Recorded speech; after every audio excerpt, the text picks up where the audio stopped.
2 ദിവസമായി ഒരു രാജ്യത്ത് power grid, central power grid complete outage ആയി കഴിഞ്ഞാലുള്ള അവസ്ഥ ആലോചിച്ച് നോക്കും. ഇത് ഈ വെനസ്വേല സംഭവത്തിൻ്റെ 3ാമത്തെ ദിവസം ക്യൂബയിൽ നിന്ന് വന്ന ഒരു വാർത്ത ഉണ്ട്. എന്താ അറിയോ, ഈ നഗരങ്ങളിലെല്ലാം ഗാർബേജസ് കുന്നുകൂടി കിടക്കുകയാണ്. എന്ന് പറഞ്ഞിട്ടുണ്ടെങ്കിൽ ഇത് റീസൈക്കിൾ ചെയ്യുന്ന ഈ മാലിന്യങ്ങൾ എടുക്കുന്ന ആ പരിപാടിയൊക്കെ നിന്നുപോയി, കറണ്ട് ഇല്ലാത്തത് നിന്നുപോയി. അത് സൃഷ്ടിക്കുന്ന ഒരു അസ്വസ്ഥത ആലോചിച്ച് നോക്കും. കണ്ട തെരുവുകളിലെല്ലാം ഗാർബേജ് കൂടി കിടന്നാൽ. ഇതിൽ വേറൊരു കാര്യം കൂടെ നമ്മൾ മനസ്സിലാക്കേണ്ടത്, ക്യൂബ എന്ന് പറയുന്നത് ലോകത്തെ ഏറ്റവും വലിയൊരു ഗ്രൈയിങ് സൊസൈറ്റിയാണ്. എന്നാൽ സീനിയർ സിറ്റിസൺസിൻ്റെ പ്രൊപ്പോർഷൻ, വൃദ്ധരുടെ അനുപാതം ഏറ്റവും കൂടുതലുള്ള ഒരു സൊസൈറ്റിയാണ്. Median age എത്രയാണെന്നറിയോ? 43 ആണ്. അപ്പോൾ അതിൻ്റെ ഒരു ഡെമോഗ്രാഫിക് സ്ട്രക്ചർ എന്ന് ആലോചിച്ച് നോക്കിയാൽ മതി. ചെറുപ്പക്കാർ കുറവും വൃദ്ധർ കൂടുതലുള്ളൊരു സൊസൈറ്റിയാണ്. നമ്മൾ ജിറിയാട്രിക് കെയർ ഏറ്റവും കൂടുതൽ വേണ്ട ഒരു സമൂഹം. അവിടെ കറണ്ട് ഇല്ല എന്ന് പറഞ്ഞാൽ എന്തായിരിക്കും അവസ്ഥ? ലളിതമായൊരു കാര്യം, ഫ്ലാറ്റുകൾ, ഇപ്പോൾ ഹവാനയിൽ ഫ്ലാറ്റുകളിലാണ് ആളുകൾ താമസിക്കുക, അപ്പാർട്ട്മെൻറ്റുകളിൽ കറണ്ട് ഇല്ലെങ്കിൽ ഈ വൃദ്ധരായ മനുഷ്യരാണ് അവിടെ കൂടുതൽ താമസിക്കുന്നത്. അവരെന്ത് ചെയ്യും? അവർ താഴെ വന്നവർ, അല്ലെങ്കിൽ മുകളിൽ നിന്ന് താഴേക്ക് വരേണ്ടവർ. ഏറ്റവും സിമ്പിളായൊരു കാര്യമാണ് നമ്മൾ പറയുന്നത്.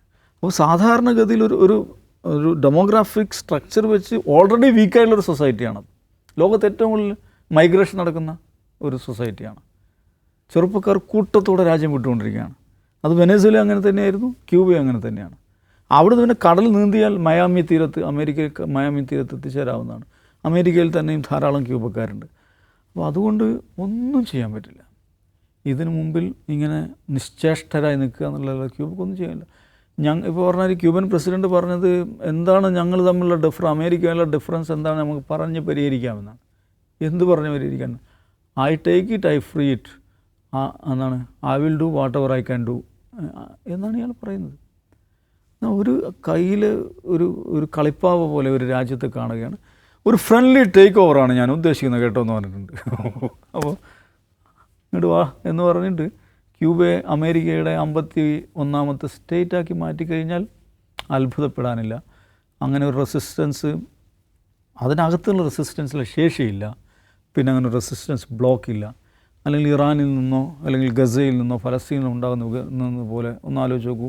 70 വർഷമായി ഫലസ്തീനികൾ റെസിസ്റ്റ് ചെയ്യണം. 70 വർഷമായിട്ട് ഇത്രയും ഓഡിയൽസ് എല്ലാ ഇതുണ്ടായിട്ടും എന്ത് നഷ്ടപ്പെട്ടാലും ഈ സ്പിരിറ്റ് അവർക്ക് നഷ്ടപ്പെടുന്നില്ല. അത് ഓരോ തലമുറ കഴിയുമ്പോൾ അവരെന്താണ് കൂടുതൽ തീവ്രമായി അടുത്ത തലമുറയിലേക്ക് കൈമാറിക്കൊണ്ടിരിക്കുകയാണ്.